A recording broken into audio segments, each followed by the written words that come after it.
Good morning student. Welcome to my YouTube channel PG study classes.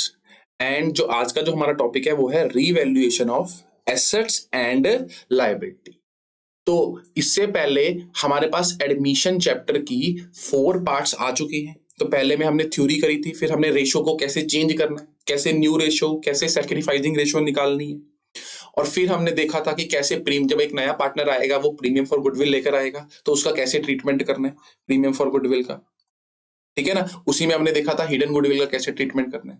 उसके बाद देखा था कि जो रिजर्व्स और लॉसेस किस किस टाइप के होते हैं और जो हमारे पास पड़े होते हैं उनका हमने कैसे कैसे ट्रीटमेंट करना है। तो अब जो नेक्स्ट काम होगा वो क्या होगा, revaluation of asset and liability. देखो, revaluation of asset and liability क्यों हो रहा है, क्यों पार्टनर्स अपनी एसेट एंड लायबिलिटी को दोबारा से रीवैल्यूएट कर रहे हैं? बिकॉज जो पार्टनरशिप थी ना पार्टनर्स के बीच में पुराने, वो अब खत्म होकर नई पार्टनरशिप बन रही है जिसमें 3 पार्टनर्स आ रहे हैं। तो जब पार्टनरशिप खत्म हो रही है ना तो वो अपनी एसेट्स एंड लायबिलिटी की वैल्यू भी क्या करेंगे, रीवैल्यू करेंगे, ताकि वो चेक कर सकें कि भाई इतने साल से, क्योंकि तुम इतने साल से जो उन्होंने एसेट्स एंड लायबिलिटी बना के रखी है उनकी वैल्यू कितनी बढ़ गई या कितनी कम होगी, तो जो उनका फायदा या नुकसान होगा वो आपस में क्या कर लेंगे, वो बांट लेंगे। क्योंकि अब नया पार्टनर क्या बोलेगा कि भाई आपके आने शायद कि मेरे से पहले आपने बहुत लायबिलिटी ले रखी होगी बट आपने बैलेंस शीट में कम दिखा रखी है, तो आप उसको रिवैल्यू करो, और अगर उसकी वैल्यू बढ़ रही है, आपको नुकसान हो रहा है फर्म को, तो वो आप बियर करो क्योंकि मैं तो नया हूं। या पुराने पार्टनर्स क्या बोलेंगे कि जो एसेट्स थी, हमने मान लो आज से 10 साल पहले एक एसेट ली थी 5 लाख की, आज उसकी वैल्यू 25 लाख हो गई है, तो मतलब उस 25 लाख में जो 20 लाख का फायदा हुआ उसका तो शेयर हमें मिलेगा ना, क्योंकि ये 10 साल तक हमने संभाल के रखी है। तो नए पार्टनर को क्यों एडमिट करें और क्यों दे इसमें से हिस्सा? ठीक है ना। तो इसलिए नए पार्टनर के आने से जब पार्टनरशिप फर्म क्या हो रही है, पुरानी खत्म होके नई बन रही है। डीड जो थी वो पुरानी ओल्ड पार्टनरशिप खत्म हुई, नई पार्टनरशिप बनी, तो नई पार्टनरशिप बनेगी तो सारी एसेट्स एंड लायबिलिटी रीवैल्यूएट कर कर जो फायदा या जो नुकसान होगा वो पुराने पार्टनर्स आपस में क्या कर लेंगे, बांट लेंगे, ताकि जब नया पार्टनर आए तो दोबारा से जो फर्म बनी है उसके हिसाब से आज की वैल्यू के ऊपर, जिस दिन से उसको एडमिट किया है उस दिन की वैल्यू के ऊपर से, उसके हिसाब से वो जो एसेट्स एंड लायबिलिटीज हैं उसको देखा जाएगा। तो कल को अगली बार जब कोई फोर्थ पार्टनर आएगा तो फिर ऐसे किया जाएगा।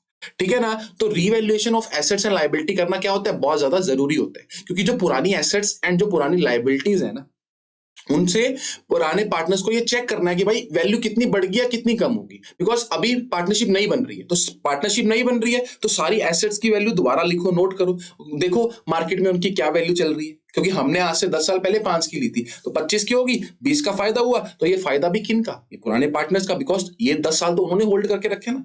बट अगर इसी से कंटिन्यू कर देंगे तब क्या होगा, तब तो वो 5 लाख की शो होगी तो उसमें अब सी का हिस्सा भी आ जाएगा। ऐसे लायबिलिटी में भी ऐसा ही सेम कर सकते हैं। तो इसलिए सारी एसेट्स एंड सारी लायबिलिटी को पार्टनरशिप चेंज होने में क्या किया जाएगा, रिवैल्यूएशन किया जाएगा। और पार्टनरशिप चेंज हुई है कि नहीं हुई है, बिकॉज पुरानी पार्टनरशिप खत्म हो रही है और जब भी एक नया पार्टनर आएगा तो पुरानी पार्टनरशिप जो दोनों के बीच में थी वो एंड करके नई पार्टनरशिप तीनों के बीच में बनाई जाएगी।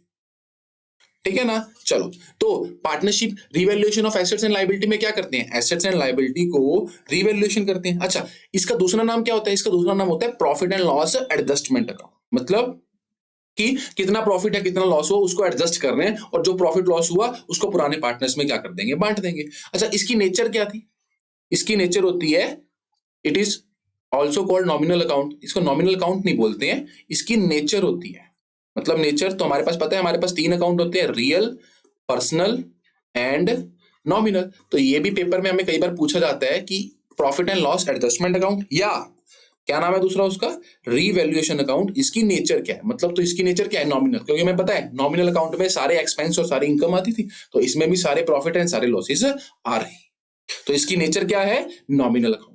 चलो, तो अब revaluation of assets and liability, इसका मतलब क्या हुआ कि हम ये चेक करेंगे कि पहले एसेट कितने की थी, अब उसकी वैल्यू कितनी हो चुकी है। और इसमें एसेट्स में कुछ कुछ हमारे पास ऐसी रिवैल्यूएशन की एडजस्टमेंट एंट्रीज होती हैं जो हमसे मुश्किल लगती हैं, तो वो सारा हम इस वीडियो के अंदर देखेंगे। चलो, तो स्टार्ट करते हैं। तो सबसे पहली जो हमारे पास एग्जांपल है वो है एसेट को, देखो कौन सी एसेट को किस किस तरीके से रिवैल्यू किया जाता है। तो हमारे पास पहला है, हमारे पास की बिल्डिंग बुक, बिल्डिंग थी, ठीक है ना। बिल्डिंग की बुक वैल्यू कितनी थी 5 lakh, is now valued at 5,50,000, मतलब 5 लाख की थी, बट जब पार्टनरशिप चेंज हुई हमने वैल्यू करी तो अब कितने की होगी, 5,50,000 की हो चुकी है। तो देखो सबसे पहले हम बनाएंगे रीवैल्यूएशन अकाउंट। ऐसा बनता है हमारे पास रीवैल्यूएशन अकाउंट। तो रीवैल्यूएशन अकाउंट भी बोलते हैं इसको, और profit and loss adjustment account भी बोलते हैं। तो इधर आता है हमारे पास डेबिट, इधर आता है हमारे पास क्रेडिट। और एक सिंपल तरीका इसको समझने का, यहां पर आएगा पर्टिकुलर अमाउंट, पर्टिकुलर और अमाउंट। देखो अब डेबिट में क्या चीज आएगी, क्रेडिट में क्या चीज आएगी, तो सिंपल सी बात है, all expenses and all losses are debit, कि सारा जो फर्म को नुकसान है, सारे फर्म के जो खर्चे होंगे वो सारे क्या होंगे, डेबिट। और ऑल इनकम, सारी इनकम्स जो होंगी, ये सारे जो गेन्स होंगे फर्म के, वो क्या होंगे, क्रेडिट होंगे। तो मतलब सारे नुकसान और सारे लॉसेस किस साइड पे आएंगे, इस साइड पे आएंगे, और जो सारे गेन्स या सारी इनकम्स होंगी वो इस साइड पे आएंगे। कोई हमने याद नहीं रखना कि एसेट बढ़ेगी कम होगी, सिंपल एक चीज नॉर्मल सी याद रखनी है, सारे नुकसान, all expenses and losses are debit side and all incomes and gains are credit side. चलो तो अब देखेंगे हम क्या लिखा हुआ हमने, कि बिल्डिंग की बुक वैल्यू कितनी थी 5 लाख, अब उसकी वैल्यू कितनी होगी, 5,50,000। तो फायदा हुआ ना, तो क्या लिखूंगा मैं, बाय बिल्डिंग कितनी, 50,000। चलो अगला देखें कि मशीनरी की बुक वैल्यू जो थी वो कितनी थी, 2 lakh, is now valued at 1,80,000, कि अब उसकी वैल्यू कितनी रह गई है, 1,80,000। तो फायदा हुआ कि नुकसान हुआ, नुकसान हुआ। तो कितने का नुकसान हुआ, देखो हमने सिर्फ नुकसान देखना है कि कितने का नुकसान हुआ, कितने का नुकसान हुआ, 20,000 का नुकसान हुआ। चलो तो नेक्स्ट हमारे पास क्या था, फर्नीचर जिसकी बुक वैल्यू कितनी थी, 3 लाख, इज डेप्रिशिएटेड बाय 10%। मतलब देखो बाय का मतलब क्या है, कि जो फर्नीचर था उसकी बुक वैल्यू 3 लाख थी, वो 10%, बाय मतलब होता है से, कि 10% से कम हो गया, मतलब नुकसान कितना हुआ, 10% का नुकसान हुआ। तो फर्नीचर का 10% कितना होगा, 30,000। तो 10% कितना हुआ, 30,000। अच्छा आगे सेम एंट्री है कि फर्नीचर बुक वैल्यू कितनी थी उसकी, 2 lakh, is reduced up to, by और अप टू में फर्क देखना है हमें। देखो बाय तो मतलब क्या होता है, से डायरेक्टली हम बोलेंगे कि फर्नीचर जो था वो 3 लाख का था, वो 10% से डेप्रिशिएट हो गया, मतलब उसकी वैल्यू 10% कम हो गई। अब इसके अंदर क्या बोला, अप टू का मतलब होता है तक, मतलब कि जो हमारा फर्नीचर जिसकी वैल्यू 2 लाख रुपए थी ना, वो रिड्यूस कहां तक होगी, 80% तक रिड्यूस होगी। देखो 80% से रिड्यूस नहीं हुई, यहां पर बाय नहीं लिखा, यहां पर लिखा है अप टू, मतलब 80% तक आ गई। तो मान लो 2 लाख की जो हमारी वो थी, फर्नीचर था, ठीक है ना, ये इसकी वैल्यू कितनी थी, 100% ही होगी। अब ये वैल्यू कम होते होते कितनी आ चुकी है, 80% आ चुकी है। तो नुकसान कितने परसेंट का हुआ, नुकसान हुआ 20% का। यस 80% का नुकसान नहीं हुआ। ध्यान से पढ़ो फिर इस लाइन को, कि फर्नीचर जिसकी बुक वैल्यू 2 लाख थी, इस रिड्यूस अप टू मतलब 80% तक उसकी वैल्यू कम होगी। 2 लाख थी, 80% तक आ गई उसकी वैल्यू, तो नुकसान कितना हुआ, नुकसान तो हमें हुआ सिर्फ 20% का ना, 100% से 80% पर आ गई। तो 2 लाख का 20% निकाला तो कितना आया, 40,000। तो टू फर्नीचर कितना, 40,000। चलो तो अब बिल्डिंग जिसकी बुक वैल्यू कितनी थी, 4 लाख, इज एप्रिशिएटेड बाय, मतलब 10% से बढ़ गई, तो 10% बढ़ गई मतलब, ठीक है, तो बाय बिल्डिंग 10% बढ़ गई, कितना बढ़ गया, 40,000 बढ़ गई। तो अब हमने देखना है कि हमें फायदा हुआ या नुकसान, हमें मतलब किसको, पुराने पार्टनर्स को। तो देखो टोटल कितना था ये, 90,000, और ये भी कितना था, 90,000। तो ना फायदा हुआ ना नुकसान हुआ, तो कोई प्रॉफिट या लॉस पार्टनर्स में नहीं बांटेंगे। तो ये था हमारे पास रीवैल्यूएशन अकाउंट, जिसकी नेचर होती है नॉमिनल अकाउंट। तो इधर क्या आएंगे, सारी इनकम्स, और इधर क्या आएंगे, एक्सपेंस। तो बाय और अप टू में ध्यान रखना है आपको। चलो तो हाँ, इसी की कुछ और इंपॉर्टेंट एडजस्टमेंट होती है हमारे पास एसेट की, वो क्या है, देखो अब हमें दे रखा है एक ऐसा, मेरे पास बहुत बार क्वेश्चन आता है, मशीनरी जिसकी बुक वैल्यू कितनी थी, 1,10,000, फाउंड ओवर वैल्यूड बाय 10%। इसका मतलब क्या है, देखो सबसे पहले तो हम बनाएंगे अपना रीवैल्यूएशन अकाउंट। ये क्रेडिट साइड, ये डेबिट साइड, ये पर्टिकुलर, ये अमाउंट, ये पर्टिकुलर और ये अमाउंट। कौन सा अकाउंट है हमारे पास? Revaluation account. चलो, तो क्या बोला उन्होंने कि मशीनरी जिसकी बुक वैल्यू कितनी थी 1,10,000 फाउंड ओवर वैल्यूड बाय 10%, मतलब जो 1,10,000 की मशीनरी थी वो 10% से ओवर वैल्यूड है। तो नॉर्मली आप क्या करोगे, इसका 10% निकालोगे, कितना आएगा इसका 10%? 11,000। तो आप बोलोगे जी 11,000 से ज्यादा कर रखी है, हम क्या कर देंगे, उसको कम कर देंगे, तो 11,000 आप नुकसान में दिखा दोगे। बट ये क्या होगा? गलत होगा। ये जो हम ऐसे करेंगे ये क्या होगा? गलत होगा, बिकॉज इसमें वर्ड क्या है? Over valued. Over valued. Over valued का मतलब क्या है कि जो मशीनरी थी ना, कितने की थी? 1,10,000 की, फाउंड ओवर वैल्यूड बाय 10%, यानी कि 10% से ज्यादा पाएगी, मतलब इसकी वैल्यू होनी 100% चाहिए थी, बट ये मिली कितनी? ये मिली 110%। कितनी मिली? 110%। या आप इसको ऐसा भी कर सकते हो कि 1,10,000 की हमारे पास एसेट थी, लेट जो इसकी वैल्यू थी वो कितनी थी? एक्स थी, और ये 10 पर एक्स नहीं मिली, ये 10% ऑफ एक्स, मतलब उतनी वैल्यू से भी 10% ज्यादा पाई गई। तो बट जो अगर आपने अप्रोच अपनानी है तो ऐसी अपनानी है, नॉर्मल अप्रोच अपनानी है। क्या? कि 1,10,000 की हमारे पास क्या थी? मशीनरी थी, ठीक है ना। नॉर्मल परसेंटेज कितनी होती है? 100% होती है ना, कि 100% की चीज होती है, बट वो 100% नहीं फाइंड आउट करेगी, वो 10% एक्स्ट्रा फाइंड आउट करेगी। मतलब 1,10,000 की जो थी, ये 110% इसकी वैल्यू थी। तो हमें तो 100% वैल्यू रिकॉर्ड करनी है ना, 10% मतलब ओवर वैल्यूड है, ज्यादा है, तो हम क्या कर देंगे, उसको कम कर देंगे। तो कितना कम करेंगे? क्या 11,000 कम करेंगे? नहीं। कितना कम करेंगे? तो निकालेंगे कि सबसे पहले इसकी जेन्युइन वैल्यू कितनी होगी, तो 110% अपॉन 100, क्योंकि इज इक्वल टू का साइन है। तो देखो अब ये क्या हो जाएगा, क्रॉस मल्टीप्लाई, तो 1,10,000 इंटू 100 अपॉन 110, तो ये हमारे पास कितना आ गया? ये हमारे पास आ गया 1,00,000। मतलब कि 1,10,000 की मशीनरी थी ना, बट होनी कितने की चाहिए थी? 1,00,000 की, यानी कि कितने से ओवर वैल्यूड कर रखी है हमने? हमने 10,000 से ओवर वैल्यूड कर रखी है, तो हम उसको क्या कर देंगे? कम कर देंगे, क्योंकि ज्यादा कर रखी है तो हमारा फर्ज क्या बनता है? ठीक करना उसको। कम कर देंगे, कितना कम करेंगे? 11,000 नहीं, कितना? 10,000। तो ये चीज फाइंड आउट करनी है हमें। ये वर्ड यहां पर क्या आ गया? Over valued. ध्यान से समझना इस चीज को, कितने से ओवर वैल्यू कर रखी है? 10% से ओवर वैल्यूड कर रखी है। तो ओवर वैल्यूड बाय 10%, यानी कि 100% की बजाय 100, इसका 10% निकाल कर नहीं माइनस करना, बिकॉज ये क्या है, 1,10,000 की जो वैल्यू थी 10% से ज्यादा है, मतलब 100% होनी चाहिए थी, है कितनी? 110%। तो जो ये 1,10,000 है ये 110% के इक्वल है। चलो, तो ऐसा ही हमारे पास सेकंड है हमारे पास कि जो बिल्डिंग थी उसकी बुक वैल्यू कितनी थी? 2,70,000, एंड फाउंड अंडर वैल्यूड। क्या? अंडर वैल्यूड बाय 10%, मतलब 2,70,000 रुपए उसकी वैल्यू थी, होनी कितनी चाहिए थी? वो 100%। बट क्या वो 100% थी? नहीं, अंडर वैल्यूड थी, कम थी, कितना? 10%, यानी कि उसकी एक्चुअल में वैल्यू कितनी होगी? एक्चुअल में वैल्यू होगी 90%।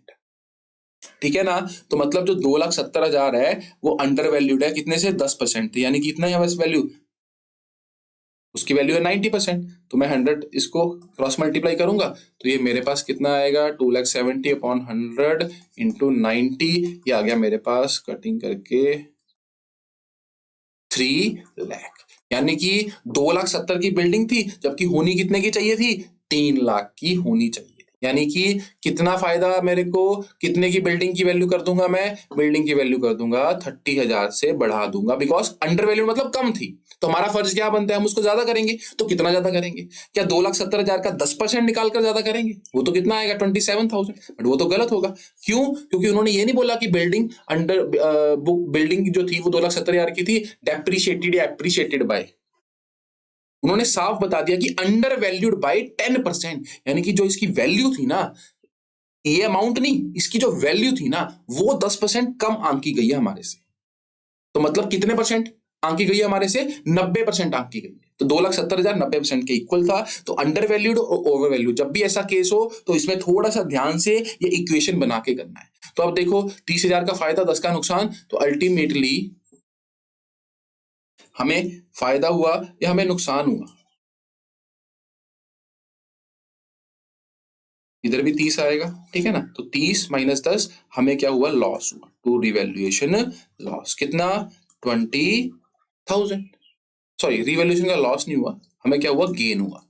कैसे, 30,000 का फायदा, 10 का नुकसान, तो 20,000 का ओवरऑल क्या हो गया, गेन। और इस रिवैल्यूएशन के गेन को किसमें बांट देंगे, ओल्ड पार्टनर्स में। मान लो ओल्ड पार्टनर्स क्या थे, ए और बी, किस रेशो में, ओल्ड रेशो में। तो ओल्ड रेशो अगर 1:1 होती तो किसमें बांट देते, 10,000 एंड 10,000। चलो नेक्स्ट हम देखते हैं किसकी एग्जांपल्स देखते हैं, हम देखते हैं एग्जांपल्स ऑफ लायबिलिटीज जब रिवैल्यूएट करते हैं।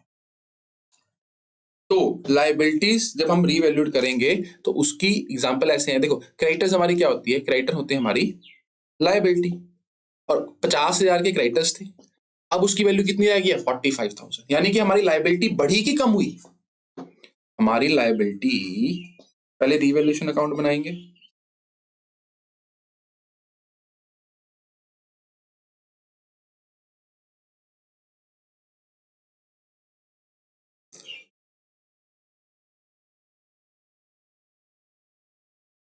तो यहां पर मैं लिख दूंगा पर्टिकुलर अमाउंट, पर्टिकुलर अमाउंट, और यहां पर क्रेडिट, और यहां पर साइड डेबिट। चलो, तो देखो क्रेडिटर्स जो थे वो 50 के थे, अब उनकी वैल्यू कितनी रह गई है, उनकी वैल्यू रह गई है 45,000। तो देखो फायदा हुआ कि नुकसान हुआ, देखो ये थी क्रेडिटर्स थे हमारी लायबिलिटी, तो लायबिलिटी जब कम होगी तभी फायदा होगा ना। तो बाय क्रेडिटर कितने के, 5,000 के, हमें क्या हुआ, 5 का फायदा हो गया। क्यों हो गया, बिकॉज हमारे सिर से, पार्टनरशिप के सिर से बोझ जो था वो कम हो गया। अब देखो अगला, देखो नेक्स्ट है हमारे पास, क्रेडिटर थे 6,00,000 के, not likely to be claimed, मतलब देने की जरूरत नहीं है, तो नहीं है तो मतलब ये भी क्या हो गया, फायदा। तो नाम क्या लिखेंगे, बाय क्रेडिटर्स, कितने का फायदा, 6,000 का फायदा। अच्छा, उसके बाद हमारे पास क्या है, क्रेडिटर्स थे 8,000 के, आज आर इंक्रीज्ड अप टू 10,000, मतलब 10,000 नहीं बढ़ाए, 10,000 तक बढ़ा दिए, यानी कि 8 के थे 10,000 तक बढ़ गए, तो फायदा हुआ नुकसान हुआ, लायबिलिटी बढ़ गई। तो टू क्रेडिटर 2,000 का क्या हो गया, नुकसान हो गया, बस लायबिलिटी थी।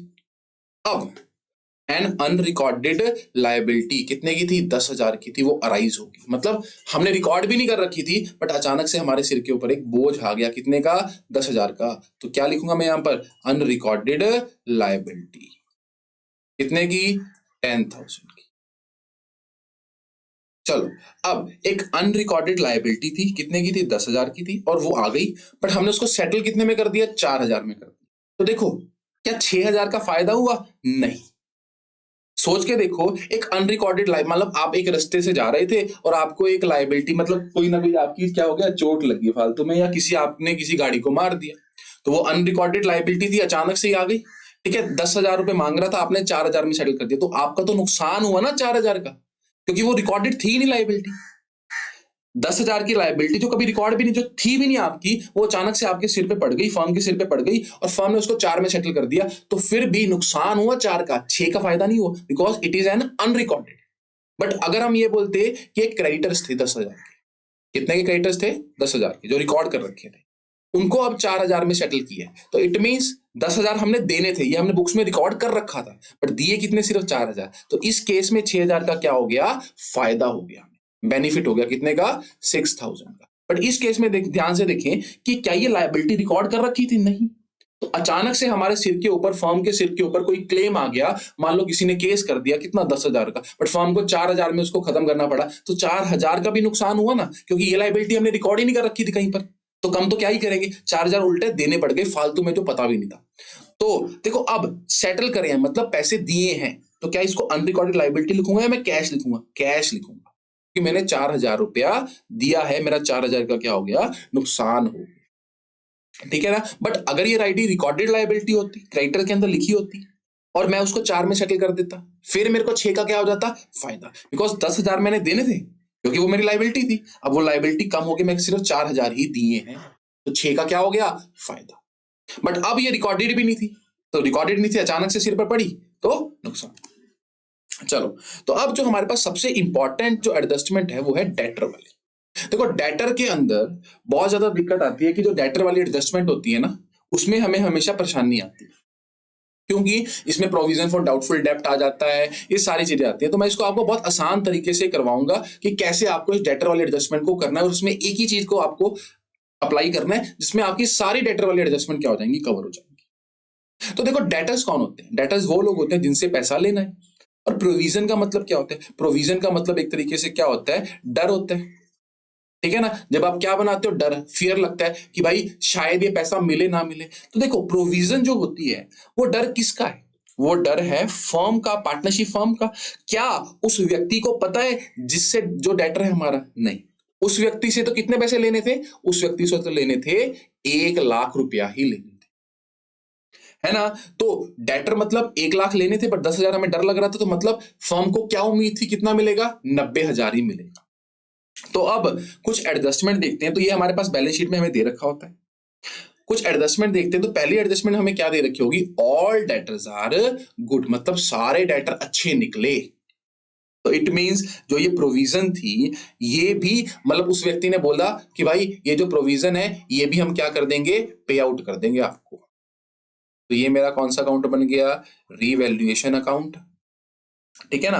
तो ऑल डेटर्स आर गुड मतलब फायदा हुआ कि नुकसान हुआ? फायदा हो गया, क्योंकि सारे डेटर गुड थे, यानी कि 1 लाख का 1 लाख मिल गया। तो 10,000 जो हमने अपनी तरफ से प्रोविजन बना के रखी हुई थी, क्या अभी हमें डरने की जरूरत है? नहीं। अब हमें 90,000 की रिकवरी होगी या पूरे का पूरा पैसा मिलेगा? पूरा पैसा। तो ये जो हमारे पास ऑल डेटर्स आर गुड मतलब हमें क्या हो गया? फायदा हो गया। तो यहां पर हम क्या लिखेंगे? बाय प्रोविजन फॉर डाउटफुल डेब्ट, यानी कि अब ये प्रोविजन बनाने की कोई जरूरत नहीं है। कितना का? 10,000। चलो नेक्स्ट हमारे पास क्या है? Bad debt ₹20,000। देखो जब भी ऐसे केसेस आए आपको बैड डेट प्रोविजन बनाना हो, तो आपने इस अप्रोच के ऊपर काम करना है। तो ध्यान से देखिए, देखो मान लो कि डेटर कितने के थे आपके? 1 लाख। आपको प्रोविजन से कोई मतलब नहीं है, तो आपके 1 लाख के डेटर थे। आप 1 लाख रुपया मांगने गए। किससे मांगने गए? अपने डेटर से, मतलब उसके घर पे आप पहुंच गए और उसको क्या बोला? 90 बोलोगे, 1 लाख बोलोगे? 1 लाख बोलोगे, क्योंकि 10,000 का डेटर आपको पता है, उसको तो नहीं पता ना, वो तो आपने सोच के रखा होगा। तो आपने उसको बोला कि सर 1 लाख रुपए आपसे चाहिए। तो उसने क्या बोला? उसने बोला कि मैं आपको 20,000 नहीं दूंगा, आपका 20,000 का सामान क्या हो चुका है? नुकसान में आ चुका है। तो कितने पैसे रिकवर होंगे? तो देखो 1 लाख रुपया था, 20,000 उसने साफ ही देने से इनकार कर दिया, तो बचा कितना? 80,000 की। मतलब अब आपको कितने पैसे मिले होंगे या मिलेंगे? कंफर्म्ड 80,000। बट आप कितने की उम्मीद करके बैठे हुए थे? कितना मिलेगा? 90,000। तो 10 का फायदा हुआ कि 10 का नुकसान हुआ? 10 का नुकसान हुआ। तो इधर हम क्या लिख देंगे? टू बैड डेप्ट। कितना? 10,000। ध्यान से देखो एक बार फिर कि जब भी आपको ऐसी कोई केस आए कि बैड डेट हो गए या नई प्रोविजन बनानी है, तो आपने हमेशा क्या सोचना है कि डेटर की हमेशा फुल वैल्यू देखनी है। कितनी फुल वैल्यू थी? 1 लाख। मतलब आपने सोचना है कि 1 लाख मांगने गए, तो 1 लाख मांगने गए तो एक्चुअल में उस व्यक्ति ने कितना, वो व्यक्ति बाहर आया और उसने क्या बोला कि जी 20,000 रुपए हम नहीं देंगे आपको बैड डेट की। तो डायरेक्टली आपने माइनस कर दिया। तो मतलब आपने क्या बोला? चलो ठीक है 80,000 दे दो, तो 80,000 आपको मिल जाएंगे। तो इट मीन्स आपने क्या सोचा हुआ था, फर्म ने पहले क्या सोचा हुआ था कि 90 मिलेगा, बट मिला कितना? 80। तो 10 का क्या हो गया? नुकसान हो गया। और किस नाम से हुआ? बैड डेट नाम से। कितने का? 10 का। चलो तो नेक्स्ट हम देखते हैं case 3, very very important case 3। देखो बैड डेट कितने के थे? 10 के, और न्यू प्रोविजन कितनी थी? 10% ऑन डेटर। मतलब फिर वही केस कि डेटर कितने के थे? 1 लाख। मतलब आप कितने मांगने गए? आप मांगने गए कस्टमर से कि 1 लाख रुपया हमें दे दो। तो जब आप 1 लाख रुपया मांगने गए, तो उसने क्या बोला कि जी 10,000 तो मैं आपको कभी भी दूंगा नहीं, यानी 10,000 तो कंफर्म्ड है। क्या हो गए? Bad debts. तो चलो आपने फिर क्या बोला? ठीक है भाई 90 तो दे दे।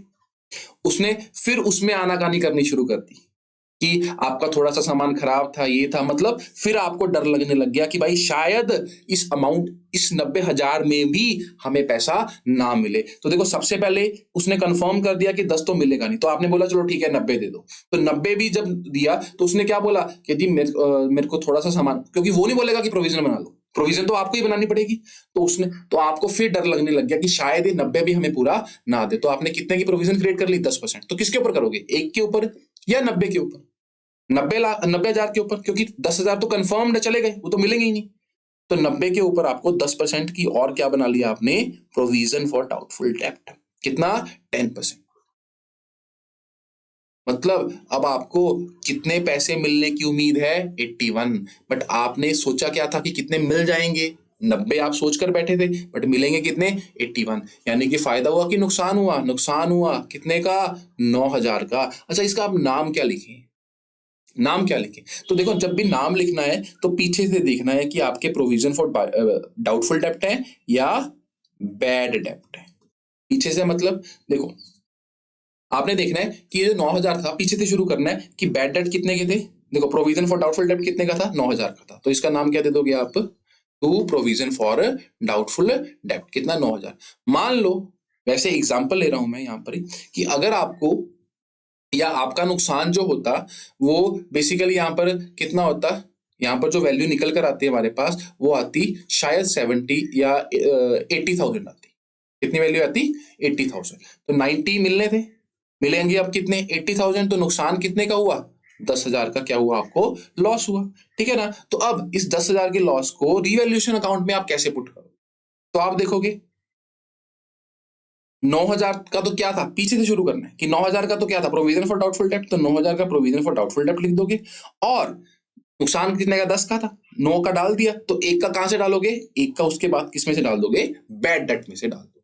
तो ये थी आपके पास डेटर की एडजस्टमेंट, जिसको आप बहुत आसान तरीके से कर सकते हो। सिर्फ एक ही तरीका आपने अप्लाई करना है कि भाई पैसा पूरा मांगने गए, कितना पैसा उसने सबसे पहले मना कर दिया, 10,000, तो बचा कितना, 90। 90 में से भी 10% उसको नहीं दे रहा, तो बचा कितना, 81। तो उम्मीद कितने की थी, 90 की, मिलेगा कितना, 81। तो नुकसान कितना हुआ, 9 से। और 9,000 के नुकसान के सामने क्या डालेंगे, बैड डेट डालेंगे या प्रोविजन, तो वो पीछे से शुरू करना है। प्रोविजन बनाई थी तो पहले प्रोविजन डाल दें, तो प्रोविजन 9 में कवर हो गई। मान लो नुकसान 15,000 का हुआ था, तो 9,000 की प्रोविजन फॉर डाउटफुल डेब्ट और 6,000 का क्या डालते, बैड डेट।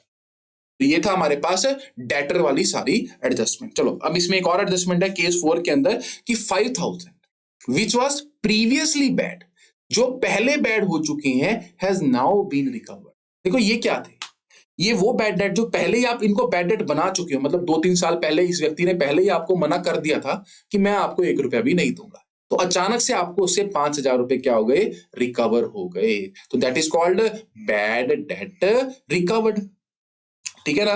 तो आप क्या लिखोगे, बाय कैश। कैश क्यों लिखा, क्योंकि पैसा आपके पास आया, और ब्रैकेट में डाल दोगे आप बैड डेप्ट रिकवर्ड। तो इस चीज का थोड़ा सा ध्यान रखना है आपको कि क्या एंट्री यहां पर आएगी, by cash, bad debt recovered. Bye debtor नहीं लिखोगे, बिकॉज ये पहले ही बैड डेट हो चुके हैं, अचानक से रिकवर हो गए, तो फायदा हुआ कितने का, 5 का। और बाय कैश, कैश आपका 5,000 से बढ़ गया, और क्या नाम लिखोगे, बाय बैड डेट रिकवर्ड। तो अब कुछ एग्जाम्पल हैं, जर्नल एग्जाम्पल हैं, ठीक है ना, तो जिसमें हमने देखना है रिवैल्यूएशन अकाउंट अपना बनाना है।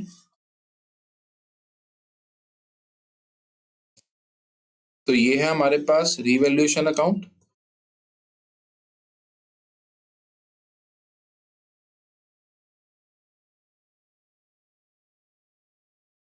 Particular amount. चलो, तो सबसे पहले हमारे पास क्या आ गया, स्टॉक इज ओवर वैल्यूड। आगे वही केस कौन से वाला, ओवर वैल्यूड वाला। यानी कि जो स्टॉक था वो 10% उसकी वैल्यू जो है वो ज्यादा लिख रखी है, ओवर कर रखी है। यानी कि जो 66,000 का स्टॉक था उसकी वैल्यू 100% लिखनी चाहिए थी, बट कितनी लिख रखी है, 110% लिख रखी है।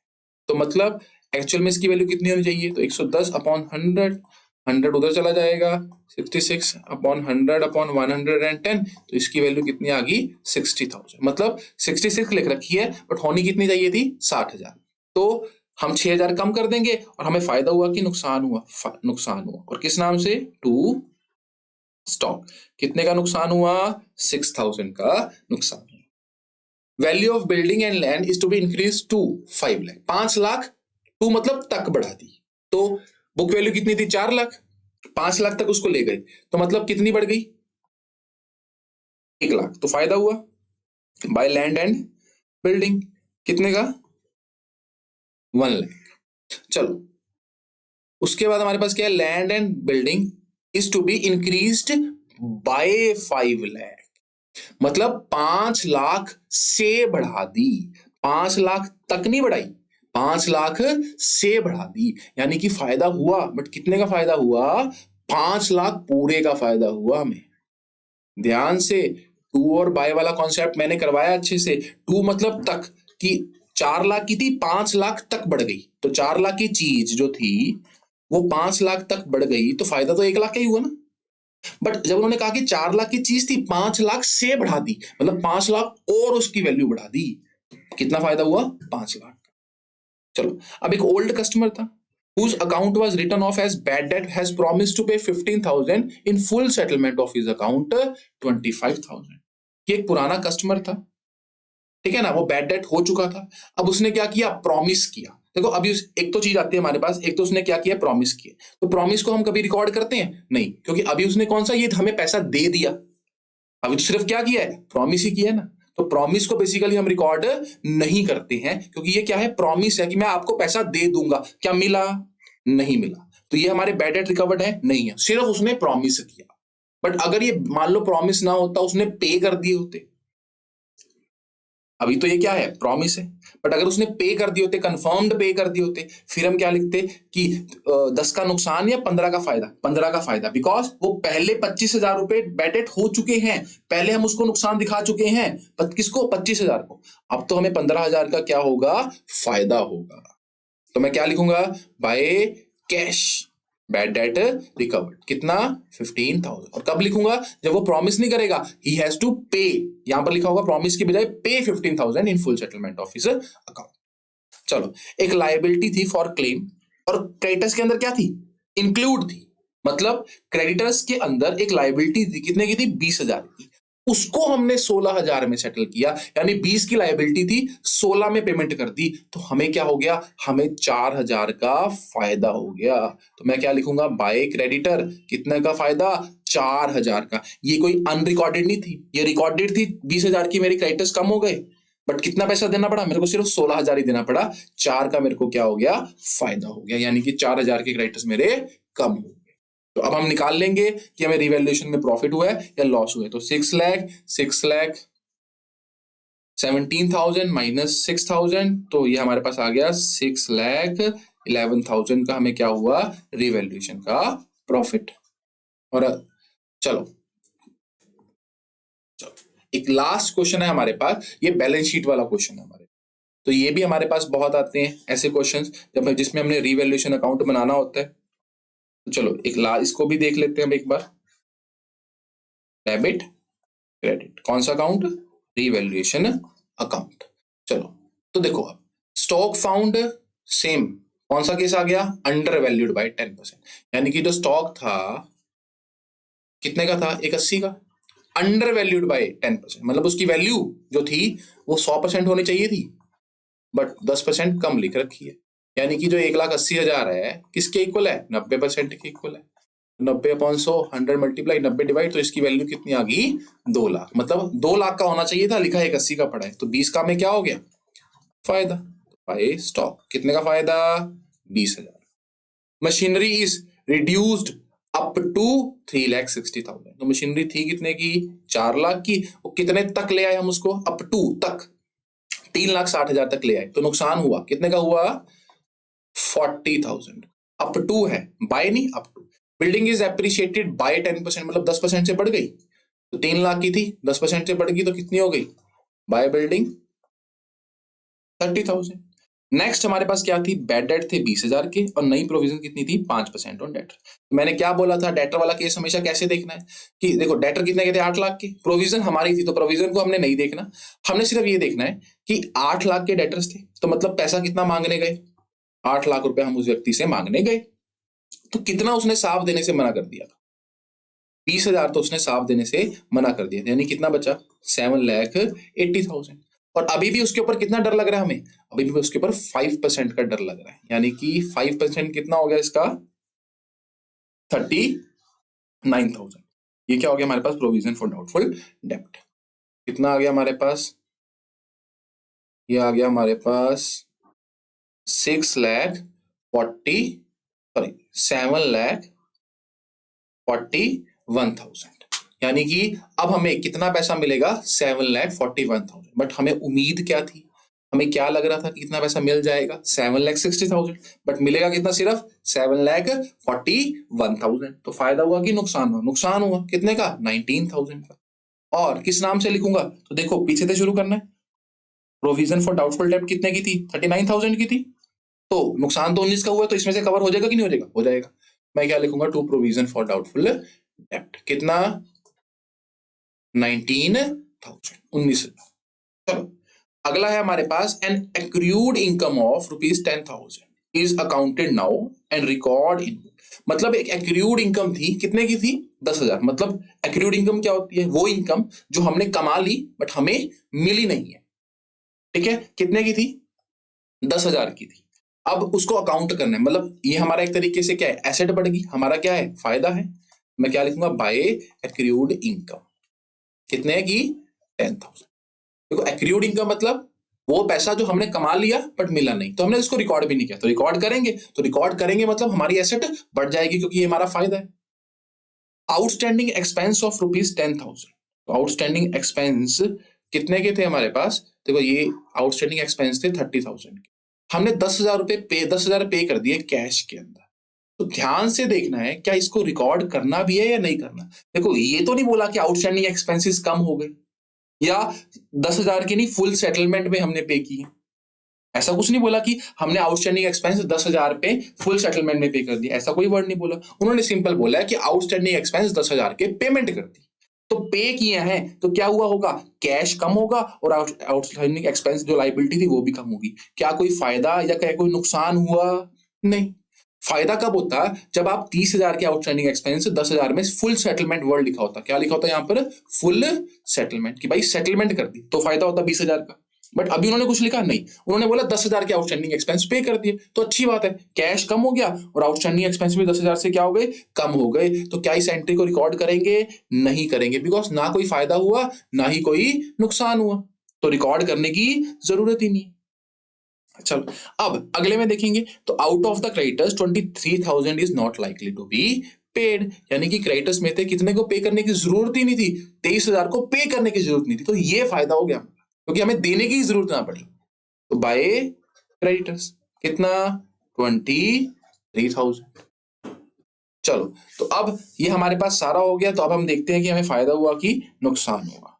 तो 20 + 30 50 60 83,000, और 83 में से कितना माइनस कर देंगे, इधर भी कितना आएगा 83, तो हमें तो गेन ही हुआ है, टू रिवैल्यूएशन प्रॉफिट।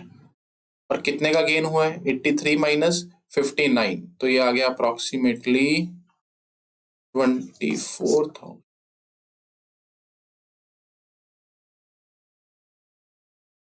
ये आ गया हमारे पास 24,000।